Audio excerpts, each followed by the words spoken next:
I'm reading an article from spikedonline.com, and it's an opinion piece. I'm going to read it now.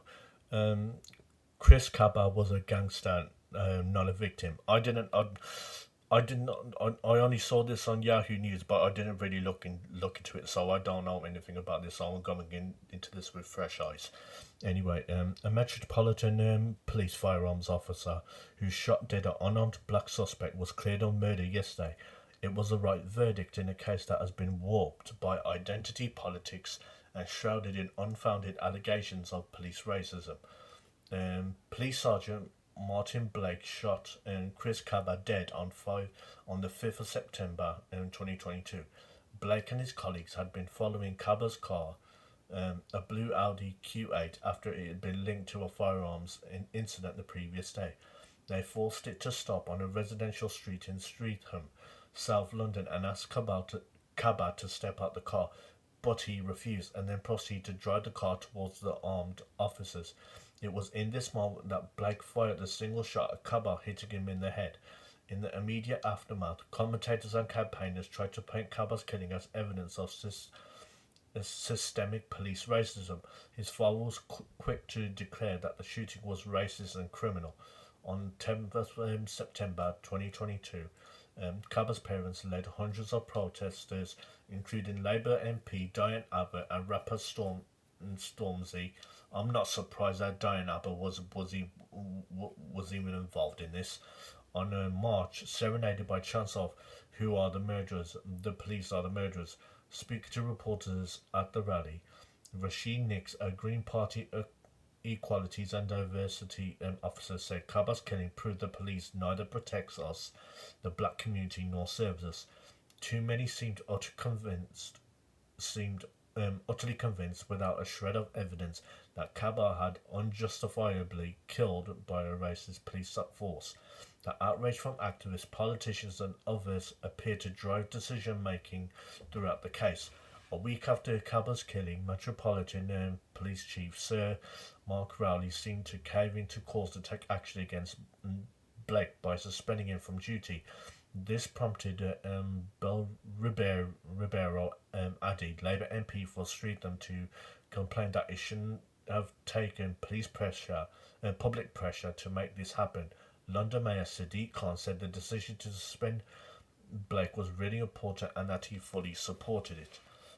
These interventions gave the impression that decisions relating to Blake were being taken in response to political pressure and the outcry of vocal minority, rather than because of clear evidence of wrongdoing.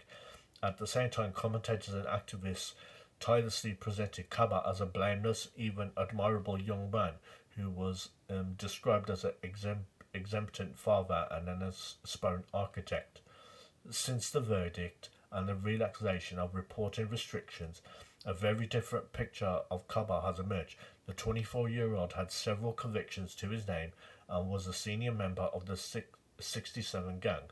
He was involved in violent crime, drug dealing, racketeering. Just 6 days before he was shot, he smuggled a handgun into a nightclub and shot a gang rival twice in the legs. The police have since confirmed that had Kaba been alive, he would have been charged with attempted murder. Much was also made of Kaba's imminent fatherhood, but it has since been revealed that in April 2022 he was served with a 28-day domestic violence protection order relating to the mother of his then unborn child. All this goes some way to explaining why Kaba decided to resist arrest and drive his car at the police instead. He must have feared the police were onto him. The idea that this was a racist killing has now been completely undermined by the evidence at the trial. The police were not sure who was driving the vehicle until it had been stopped. The only reason the police stopped the vehicle was because it had been linked to a firearm incident. The decision to force the car to stop, a so-called hard stop, was described in court as reasonable. Likewise, it's clear that the jury thought that Blake's decision to shoot Kaba was justified, that it was motivated by a desire to protect his colleagues.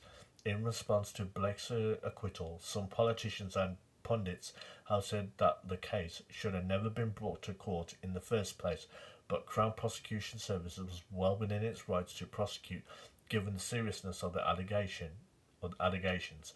A jury may have to be sure of a defendant's guilt before they can convict, but the CPS only has to establish that there is a reasonable prospect of conviction in order to authorise the charge. This means that it is right to bring a case like this to court, even if it ends in acquittal. The non-guilty verdict does not mean that Blake did everything right, but from what we know of the evidence, it would have been a grave injustice to convict him of murder.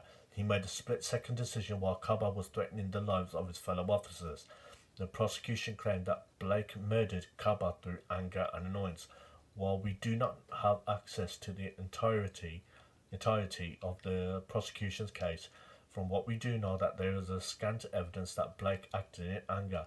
Ever since that fateful day 2 years ago, protesters, politicians and commentators have peddled a simplistic and completely misleading narrative. They presented Kaba as an innocent victim of a racist police force.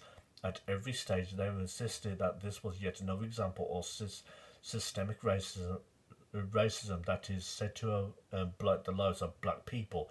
In truth, the case against Blake was driven by less by evidence than by the poisonous creed of identity politics. You know what this reminds me of? George Floyd. That's what this reminds me of. And then the thing is, Candace Owens did that documentary about George Floyd, and she actually talked to his friends, and basically so much info and another side of George Floyd ended up coming out, and this is what it reminds me of. And yeah, I haven't seen the documentary myself, but the thing is, I would honestly, I would urge anyone to watch that, and then look at this, and then even you will say the same thing, that yeah, this is pretty much George Floyd 2.0. Yeah, I mean, think what you want about the police, but the thing is, let's say Chris Kaba is a known gangster, and the thing is that you're the police officer. You're telling him to stop. You're telling him to stop. Get out the vehicle. He won't listen, and instead he wants to drive. He's coming at you with the intention to run over you and kill you. What are you going to do? You had first of all you have to defend yourself, and you got to think about your colleagues as well. You got to make a split-second decision. He made the right decision. That was not murder. The one who was a murderer was obviously Chris Kaba, but what a surprise!